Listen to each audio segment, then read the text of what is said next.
استخارہ کہ سلف صالح میں کسی قول ہے ما خاب من استشار وما ندم من استخارہ، جس نے مشورہ کیا وہ کبھی ذلیل نہیں ہوتا، اور جس نے استخارہ کیا وہ کبھی شرمندہ نہیں ہوتا، وہ کبھی پریشان نہیں ہوتا۔ یعنی کوئی بھی کام آپ کر رہے ہیں لوگوں سے مشورہ کریں، اس کام کو سمجھنے والوں سے مشورہ کریں، پھر فیصلہ کریں جو آپ نے کرنا ہے۔ اسی طرح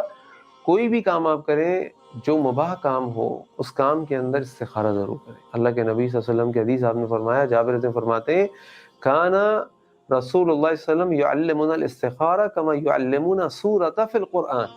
اللہ کے نبی صلی اللہ علیہ وسلم ہمیں استخارہ کرنا ایسا سکھاتے تھے، اس طرح سکھاتے تھے جیسے ہمیں قرآن کریم کی تلاوت سکھاتے۔ اور اللہ کے نبی فرماتے تھے کہ اگر تمہیں کوئی کام کرنا ہو تو اس کام جب تم کسی کام کا اذہم امرا، جب تم کسی کام کا ارادہ کرو تو تمہیں چاہیے کہ تم 2 رکعت نفل پڑھو جو فرض نماز کے علاوہ، اور پھر اس 2 رکعت کے اندر